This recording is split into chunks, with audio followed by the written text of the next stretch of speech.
지금부터는 세계 주요 대지형, 실제 지형들이 어떻게 나타나는지에 대해서 보려고 합니다. 앞선 시간에서 이야기했던 내용들은 지형의 형성 과정에 대한 내용이었습니다.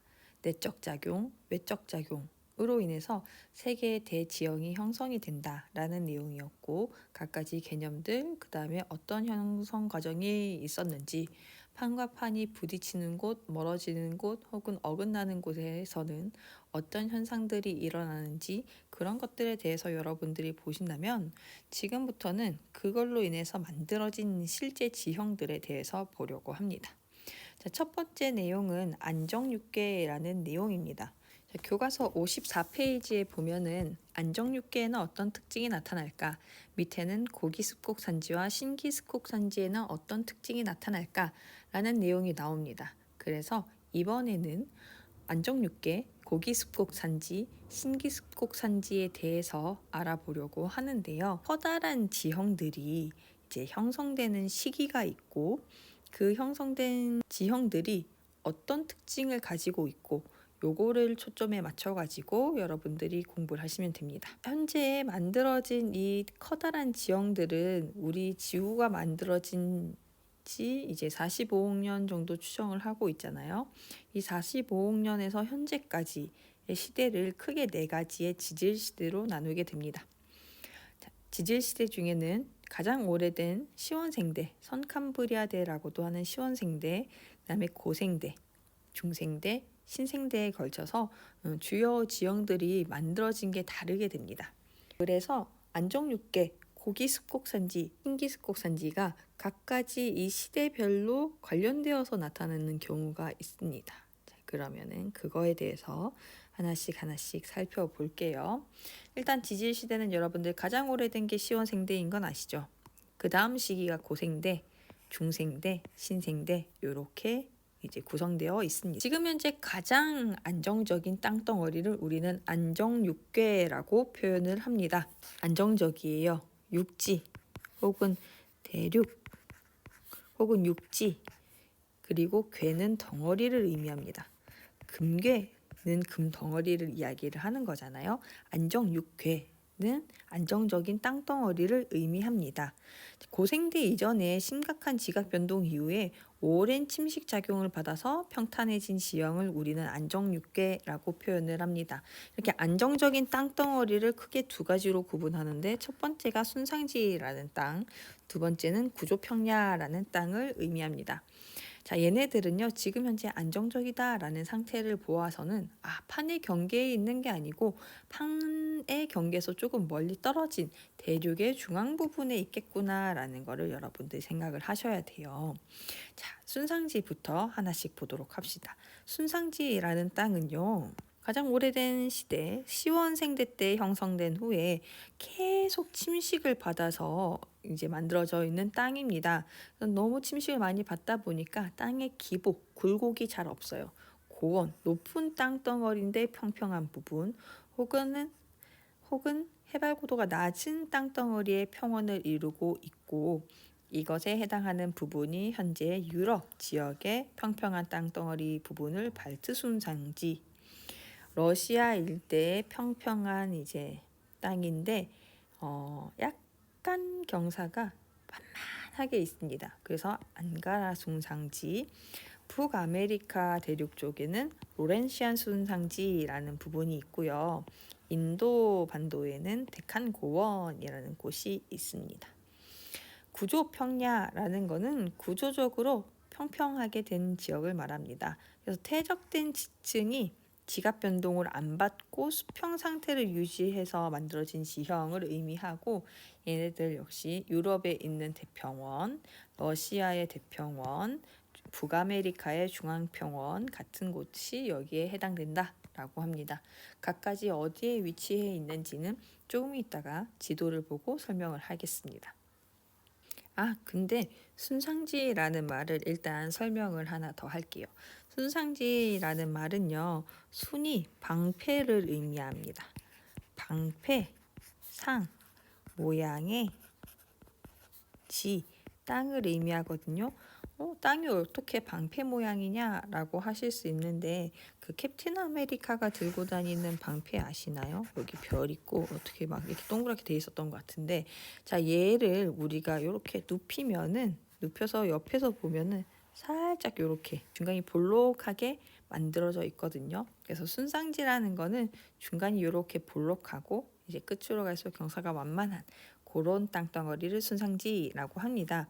근데 지금 현재 유럽, 시베리아 대륙, 그다음에 북아메리카 대륙의 순상지라는 말은 정말 대륙 규모로 엄청 크게 그리고 엄청 완만하게 형성되어 있다라고 보시면 돼요. 제가 여러분 수업을 준비를 하면서 사실 이런 거 보면서 수업 준비해요. 이게 뭐냐면 제가 물고기를 좋아하거든요. 근데 물고기를 이제 파는 거를 구경을 하고 있습니다. 그래서 하다가 예쁜 물고기다 하면은 또 구입하고 막 이러고 있는데 너무 귀엽다. 막 너무 귀여우면 막 1,000원 이렇게 하거든요. 혹시 베타에 관심 있으신 분들은 베타 플렉스라는 이런 밴드 한번 구경해 보세요. 이게 물고기가 너무 예쁩니다. 이런 물고기를 베타라고 하는데 진짜 너무 예쁘네요. 참고로 이게 저희 집에 있는 베타 어항이에요, 여러분. 노랑이 그리고 점박이들, 거랭이 이상하게 구석에 애들이 많이 있습니다. 귀엽죠? 엄청난 물고기들한테 지 가가가 화내고 있어요. 앙 왕왕 와 수업 준비하다가 미쳤다.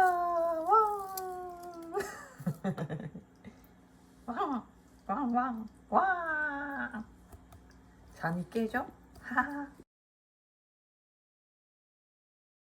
우리 교과서에는 없지만 수능 특강에는 나와 있는 자료가 있어서 하나 들고 왔습니다. 그거 보면은 뭐냐면은요. 이 시원생대 조산운동을 받은 후에 혹은 지각변동을 받은 후에 오랜 기간 동안 침식을 받은 이 안정육계는 철광석의 매장량이 굉장히 많습니다. 그래서 철광석의 매장량이 많다라는 거 하나 특징 보시고요. 아마 자원할 때 하셨을 수도 있습니다. 오스트레일리아 지역에서 굉장히 많이 철광석이 매장이 되어 있고 그다음에 브라질, 러시아, 중국 이렇게 매장량이 구성되어 있는데 얘네들이 보면은 지금 현재 순상지에 해당하는 부분들 혹은 구조평야 이런 곳에 있거든요. 그래서 하나씩 보도록 합시다. 아까 제가 지도상에서 이 순상지 어디 있는지 한번 보자고 했잖아요. 자, 순상지 하나씩 봅시다. 첫 번째는 오른쪽 위에부터 가겠습니다. 캐나다 순상지라고도 하고요. 북아메리카에 있는 로렌시아 순상지라고도 합니다. 그래서 로렌시아 순상지 북아메리카 지역에 있는 거 하나 보시고 그 다음에 남아메리카 쪽에는 브라질 순상지라고 되어 있는 곳이 여기 있습니다. 자, 러시아 쪽에는요 시베리아 순상지 혹은 앙가라 순상지 이게 어떻게 표현되냐에 따라서 안가라 혹은 앙가라라고 이야기를 합니다. 그래서 그런 순상지 이름 하나 있는 거 여기에 있고요. 유럽 쪽에 있는 발트 순상지가 여기에 있습니다. 그리고 아프리카에서도 이렇게 아프리카 대륙 전역이 대부분이 보시면은 이렇게 아프리카 순상지 이렇게 되어 있죠. 자, 그리고 밑에 보시면은 오스트레일리아 순상지 있습니다. 그래서 위치들 한 번씩 확인하시고 여기에는 안 적혀 있지만 인도의 요 부분이 현재의 데칸 고원에 해당이 됩니다. 그래서 이렇게 데칸 고원도 있다라는 거 위치 한번 확인해 보면 됩니다. 이제는 밑에 있는 부분 고기숲곡산지, 신기숲곡산지에 대해서 알아보도록 합시다. 고기숲곡산지는 고생대에 형성됐대요. 자, 고기 습곡 산지, 좀 오래된 시기에 습곡된 산지입니다. 고생대의 조산운동을 받아서 형성된 산지입니다. 그리고 신기 습곡 산지죠. 신생대에 형성이 되었습니다. 같은 앞글자를 따서 여러분들이 외우면 좀 더 편할 수 있을 것 같아요. 자, 고생대에 형성됐다는 거는 지질시대별로 봤을 때 선캄브리아대 그 다음 시기입니다. 그 말은 지금으로부터는 꽤나 예전에 만들어졌다라고 볼 수 있죠. 그래서 마찬가지로 시원생대 때 형성됐던 순상지, 구조평야와 같은 안정육괴랑 마찬가지로 오랜 기간 침식을 받았습니다. 그래서 그때 당시에는 좀 높고 험준한 산지였을지라도 지금 현재로 봤을 때는 해발 고도가 낮아요. 경사도 이제는 좀 완만하게 되어 있습니다. 그리고 산이 굉장히 연속적으로 뿅뿅뿅뿅 있는 게 아니고 연속적으로 이렇게 있는 게 아니고 중간중간에 이렇게 막 깎이거든요. 이렇게 깎이다 보니까 이 높고 험준했던 산지가 막 깎여 버려서 이제는 막 옛날처럼 산이 쫙 이어져서 막 이렇게 있는 게 아니고 이제는 연속성이 조금 약한 것이 특징입니다. 연속적이지 않다라고 표현을 해요. 연속성이 약하다. 그리고 이 고기숙고 산지는요, 안정육계 주변에 분포합니다. 마찬가지로 지각이 조금 안정되어 있고요. 대표적인 게 우리 우랄 산맥, 미국의 에팔레치아 산맥 같은 게 있습니다. 역시 좀 이따가 지도에서 한 번 더 위치를 확인해 볼게요. 신기숙곡 산지는 신생대 조산운동을 받아서 형성된 산지입니다. 자, 얘랑 고기숙곡 산지랑 비교를 되게 많이 합니다. 자, 얘는 아까 위에 있는 아이들은 오랜 기간 침식을 받았기 때문에 보면은 해발 고도가 낮고 경사가 완만하다라고 했었죠. 자, 이거에 대비되게 우리가 보시면 됩니다. 신기숙곡 산지는요, 해발 고도가 높아요. 험준합니다. 산지의 연속성도 뚜렷한 것이 특징입니다. 왜냐하면 최근에 계속 만들어졌고 계속 만들어지고도 있습니다. 그러다 보니까 얘네들은 굉장히 해발 고도가 높고 연속성 뚜렷하고 산이 이렇게 쫙 이어져 있는 것들이 이제 위성 영상에서도 보이고 할 정도로 뚜렷합니다. 신기숙곡 산지는 현재에는 어떤 아이들이 있냐면은 보면은 환태평양 조산대, 알프스 히말라야 조산대에 분포를 합니다. 현재 판과 판의 경계, 부딪히는 경계에 위치를 하죠. 대표적인 산맥들이 로키 산맥, 안데스 산맥, 그다음에 알프스 산맥, 히말라야 산맥 같은 아이들이 있습니다. 자, 그러면은 이제 고기 습곡 산지가 어디에 위치되어 있는가를 보려고 하는데요. 자, 고기 습곡 산지 한번 위치 확인해 볼게요. 우리 55페이지에도 위치가 표현이 되어 있습니다. 그럼 제가 한번 따로 한번 더 볼게요. 스칸디나비아 산맥, 우랄 산맥, 드라켄즈버그 산맥, 그리고 요 오른쪽에 있는 그레이트 디바이딩 산맥, 미국 쪽의 에팔레치아 산맥, 이렇게 5가지만 여러분들이 보시면 됩니다. 자, 그리고 고생대에 만들어진 이 고기스콕 산지에는요, 특징적인 자원이 석탄이 좀 많이 매장되어 있습니다. 석탄. 우리가 아까 순상지나 구조평야, 안정육계에서는 철광석이 많이 나온다고 했죠.